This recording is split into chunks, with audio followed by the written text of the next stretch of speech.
and I'm a bit old school, so forgive me if I read my 5-minute paper. Thanks to OpenARC funding, I was able to attend the annual meeting of the American Comparative Literature Association, which this year took place in Montreal, from February 26th to March the 1st. One of the attractive features is that the 3-day seminar format allows speakers to interact with each other at the same time every day and to build up a rapport and a sense of shared interests. The seminar at which I spoke met at 8:30 to 10:15 over 3 days and was entitled Life Writing at the End of the World, Evolving Genre of the Self. It focused on the, quote, playful and critical ways in which the self has been constructed through various genres, unquote, with a focus on autofictional works insofar as they, quote, collapse fiction, non-fiction and autobiography into texts, thwarting readerly expectations, unquote. As some colleagues will know, I published a book in 2023, republished in paperback in 2025, entitled Radical Realism, Autofictional Narratives and the Reinvention of the Novel, that engaged with some of these debates. One of the writers on whom I focused at that time was Norwegian writer Karl Ove Knausgård, specifically in relation to his Mein Kampf or My Struggle series. Next slide, please. Rather than repeat what I had already said in that book, I took the opportunity to discuss Knausgård's new genre series, trailed as Stephen King meets Karl Ove Knausgård, and his apparent, quote, long-awaited return to fiction, unquote, in a paper entitled From Radical Realism to Speculative Fiction and Beyond, The Distributed Self and Choral Voices in Karl Ove Knausgård's The Morning Star. Initially, the phrase choral voices was intended to flag renewed interest in what French critics call le roman choral, or the choral novel, of which Virginia Woolf's The Waves is an example, alongside Knausgård's own discussion of his desire to move away from an insistent focus on the thoughts, perceptions and behaviours of character narrator Karl Ove in the My Struggle series by creating a chorus of voices in The Morning Star. However, the notion of choral voices took on added meaning when I discovered that The Morning Star had been adapted and turned into an opera by Swedish-speaking Finnish composer Sebastian Fagerlund and librettist Gunilla Hemming. Having secured tickets for the opera based on Knausgård's The Morning Star, I attended the premiere in Helsinki on January the 30th.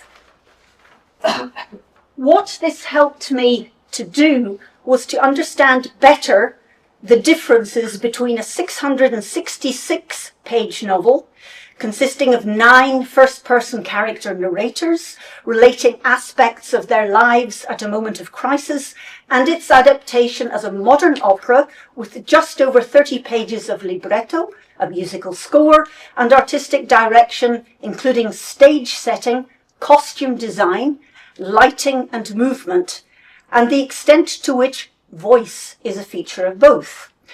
While it may seem strange that I should pursue an extended notion of voice in relation to literature, it is perhaps fitting to know that not only does Knausgård write with music playing, but that he has produced a playlist for each of his characters in The Morning Star. Next slide, please.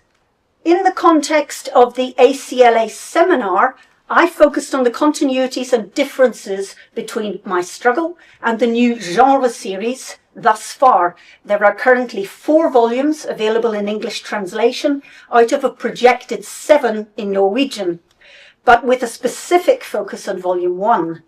I discussed the ways in which Knausgård seems to distribute aspects of his own lived experience across the characters and the extent to which this might impact on concepts of voice. For example, an essay written many years ago by Knausgård, the author Knausgård, which he didn't know what to do with, entitled On Death and the Dead, is reproduced and attributed to character Egil Stray, who shares with Knausgård an interest in the philosophy of Kierkegaard. In terms of an evolving sense of self, the Morning Star attends not just to the thoughts and behaviours of individual characters, some of whom are interdependent or whose paths cross.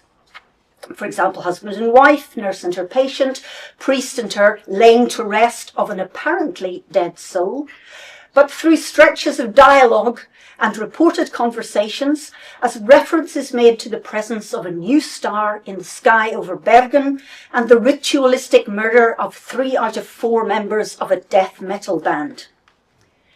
Incidentally, at the time Knausgård was studying in Bergen, there were rivalries among competing death metal bands, incidences of arson in churches, and indeed a murder.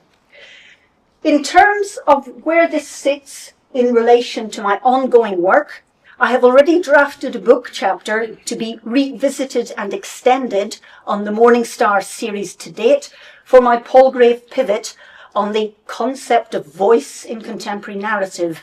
I now have lots to think about. But just to finish, I'd like to say that while international conference attendance may seem a nice to have rather than a must have, as economies are made across the university sector, there is little doubt that being in a room with colleagues over a 3-day period when conversations can be built upon and extended in person is, in my view, preferable to being online for the duration. While accessibility is of course a concern and online conferences have their place, having the possibility to chat informally as well as formally with colleagues is a real boon. In my seminar alone, there were colleagues from Canada, the US and China, in addition to myself from the UK, with a broad range of universities represented. Plus, being in a different place with colleagues from different locations and perhaps with different agendas opens things up intellectually, culturally, even linguistically. In this instance, as the conference was held in the largest French-speaking city in North America. So there were also opportunities to engage in conversation both within and beyond the conference in French. Thank you, OpenARC, and thank you, colleagues, for listening.